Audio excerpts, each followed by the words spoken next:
Hello guys, आज मैं आपके लिए एक टॉपिक लेके आया हूँ जिसका प्रश्न है व्याकरण किसे कहते हैं। इसे अंग्रेजी में आप बोलिएगा व्हाट इज ग्रामर। इस टाइप का क्वेश्चन प्राइमरी सेक्शन में अक्सर पूछा जाता है। तो एक बात आप ध्यान में रखिएगा, व्याकरण किसे कहते हैं, व्याकरण क्या है, व्याकरण से क्या समझते हैं, इत्यादि टाइप के जो भी प्रश्न होंगे वो सभी का आंसर इसी में आ जाता है। यानी क्वेश्चन अलग अलग है, उसका प्रारूप आपको अलग अलग लगता है, लेकिन उसका थीम जो है एक है, यानी उसका मीनिंग एक निकल रहा है। तो व्याकरण प्रत्येक भाषा का, प्रत्येक लैंग्वेज का अलग अलग अपना अपना व्याकरण है, लेकिन सारा का निचोड़ यही है। व्याकरण वह विद्या है, विधा है जो हमें शुद्ध लिखना व पढ़ना सिखाता है। सिंपल सा अपनी भाषा में जवाब देना है, ये नहीं जो किताब की भाषा, सीधा लिखना है। व्याकरण वह पाठ है जो हमें शुद्ध लिखना व बोलना सिखाता है।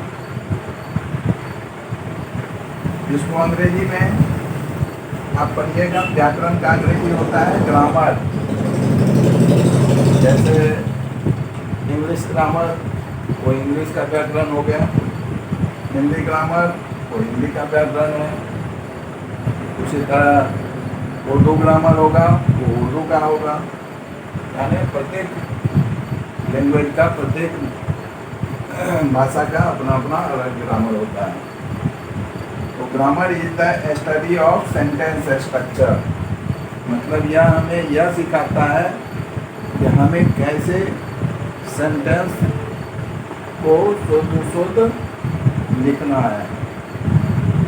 जैसे मान लीजिए एक एग्जांपल हम देते हैं, मैं लिखूंगा मैं जाता हूँ, तो मैं का अंग्रेजी आए हो गया, जाना का अंग्रेजी वो हो गया, हूँ का अंग्रेजी एम हुआ। तो ऐसे नहीं लिखना है, इसका शुद्ध अंग्रेजी होगा आई गो। आई गो हमें कौन सिखाता है? यही व्याकरण सिखाता है। व्याकरण का जो एक चैप्टर है टेंस, यानी काल, समय, वो हमें ये ज्ञान देता है जो आई गो होगा, न कि आई गो एम होगा। ये हमें ज्ञान जो देता है वही व्याकरण है। सेंटेंस का प्रारूप कैसा होगा ये हमें सिखाता है। अब है ग्रामर या व्याकरण के कितने पार्ट हैं, हिस्सा है। तो व्याकरण के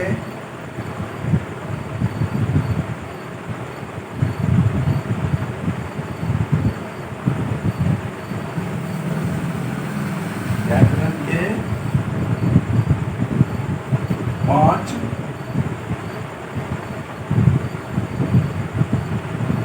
भाग हैं।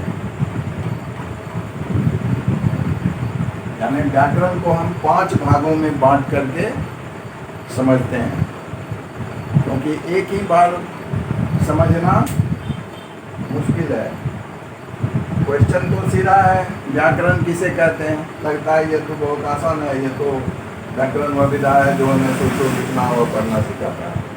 लेकिन यह इसका जब इसके अंदर हम जाते हैं, इसके तह में जाते हैं, तो यह बहुत ही वास्ट जाता है, इसका दायरा बहुत विस्तृत होता है।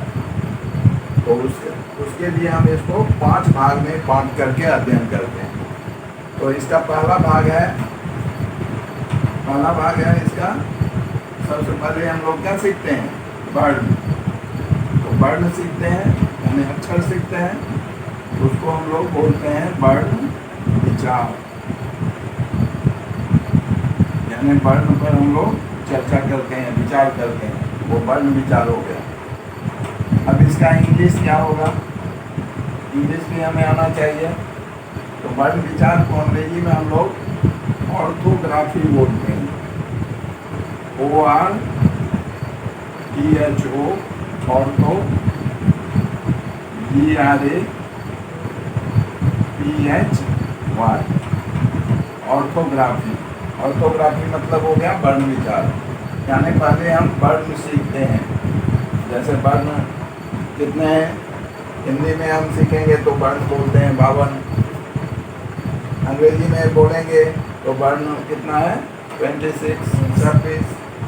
अब उस वर्ण का फिर विचार करना है वर्ण पर, तो हम देखते हैं कि उस 52 वर्ण में कुछ स्वर वर्ण है और कुछ व्यंजन वर्ण है, यानी 11 हिंदी में स्वर वर्ण हो गए और 33 व्यंजन वर्ण हो गए, और रेस्ट जो है वो संयुक्त वर्ण है, अयोगवाह है, इत्यादि सब है। उसी तरह अंग्रेजी में वॉवेल्स हैं और कॉन्सोनेंट है, 5 वॉवेल्स हैं और 21 कॉन्सोनेंट हैं। तो इस तरह से जो भी हम अध्ययन करते हैं तो वो किसके अंतर्गत आता है? इस वर्ण विचार के अंतर्गत, यानी वर्ण विचार में ये सब सारा चीज़ है। जब हमें वर्ण का ज्ञान भली भांति हो जाता है तब हम उसे वर्ण से क्या बनाते हैं? शब्द बनाते हैं। उसको हम लोग बोलेंगे शब्द विचार। वर्ण विचार के बाद हम लोग क्या सीखेंगे? शब्द विचार। शब्द विचार, गुड। शब्द विचार, और इसका भी इंग्लिश होता है, इसको अंग्रेजी में हम बोलेंगे इटीमोलॉजी। क्या बोलेंगे? ETY, इटीमोलॉजी, MOLOGY,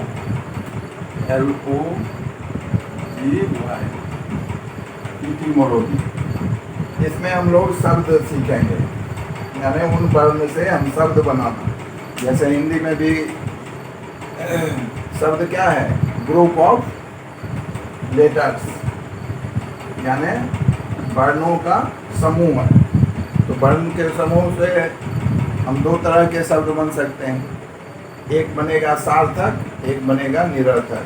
सार्थक वह हुआ जिसका कुछ अर्थ निकलता है, जैसे हम जौ और लौ को लेंगे, तो जौ लौ जल, तो जल का अर्थ निकला, जल माने पानी। उसी जौ लौ से अगर हम लौ और जौ बना देंगे लज, तो लज का कुछ अर्थ नहीं निकलता है, वो कैसा वर्ड हुआ? वो हो गया निरर्थक, यानी जिसका कोई अर्थ नहीं। जिसका अर्थ निकला वो हो गया सार्थक। तो ये सब हम कहाँ सीखेंगे? शब्द विचार में। उसी तरह इंग्लिश में भी एन माने एक हो गया, और उसी से ना से कुछ अर्थ नहीं निकल रहा है, वो हो गया निरर्थक हो गया। तो ये सारे जो ज्ञान देते हैं वो हो गए इटीमोलॉजी के अंतर्गत, यानी शब्द विचार के। इसके बाद हम लोग तीसरा स्टेप पर आते हैं। इसके बाद हम लोग वाक्य बनाते हैं। शब्दों, group of words are called sentence. उसके बाद हम लोग शब्द बनाते क्या कहते हैं? वाक्य बनाते हैं। उसको हम लोग कहाँ पढ़ेंगे? वाक्य विचार। शब्द विचार के बाद हम लोग सीखेंगे वाक्य विचार। वाक्य विचार। वाक्य विचार को अंग्रेजी में क्या कहेंगे? सिंटैक्स।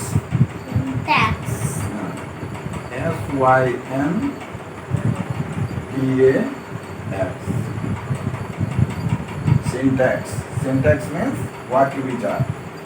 उसके बाद जब हम वाक्य बनाते हैं तब आप देखते होंगे उस वाक्य में हम लोग कोमा लगाते हैं, पूर्णविराम लगाते हैं, हाइफन देते हैं, योजक चिन्ह, सेमीकोलन, अर्ध पूर्णविराम इत्यादि बहुत सारे उसमें से क्या भरते हैं, चिन्ह भर लगाते हैं।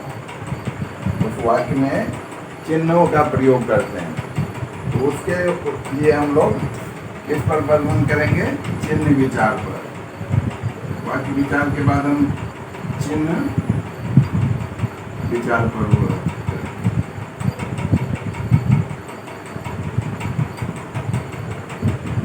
चिन्ह विचार को अंग्रेजी में क्या बोलेंगे, पंक्चुएशन, PUNCTUATION,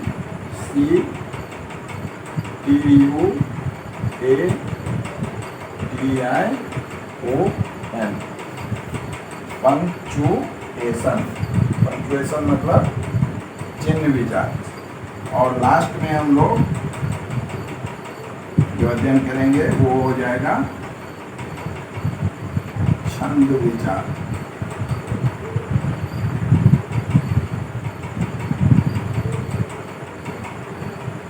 छंद विचार को अंग्रेजी में हम लोग बोलते हैं प्रोसोडी, PROSODY।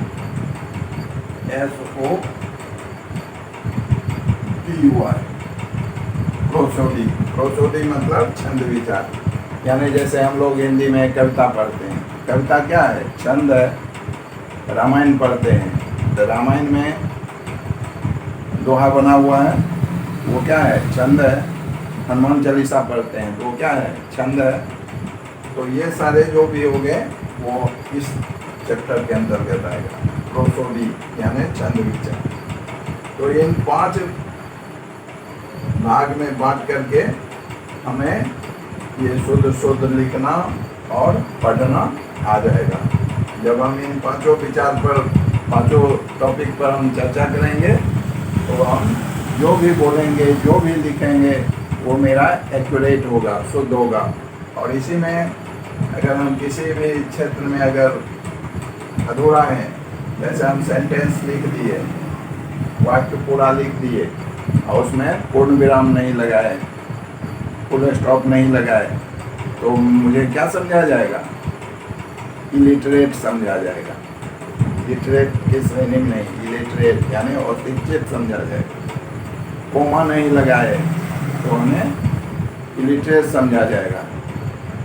तो इसमें सारे का अपना अपना महत्व है, सारा पाठ का। जैसे ये शरीर बना हुआ है,